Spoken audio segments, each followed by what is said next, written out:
भारतीय जनता पार्टीचा विकास बघा भावांनो, हा रस्ता आहे, नवीन रस्ता झालेला आहे आता हा. इथं पण तीच परिस्थिती आहे या झाडांची. आणि इथं बघा, या दोन झाडांमुळे हा रस्ता कसा बनलाय बघा. एखादा जर इकडून फास्ट जर आला आणि त्याला गाडी कंट्रोल नाही झाली तर ह्या गाडीवर जाऊन जाऊन ठोकला तर नाही बिन पाण्याचा वर निघून जायचा. ही दोन झाडं बाजूला काढू शकत नाहीत ते. जर ही दोन झाडं जर बाजूला काढली असती तर हा रस्ता व्यवस्थित बनला असता. अशीच परिस्थिती बघा इथं पण आहे. हे पाहू शकता इथं पण 2-4 झाडं तशीच आहेत.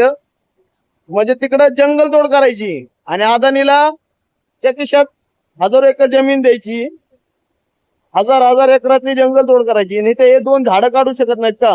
हा रस्ता एकदम व्यवस्थित बनला असता मित्रांनो. पाहू शकताय रस्ता खूप छान आहे. 3-4 झाडं मध्ये आहेत. आणि त्या कॉन्ट्रॅक्टरला पण सलाम केला पाहिजे, आपण ठोकला पाहिजे सलाम.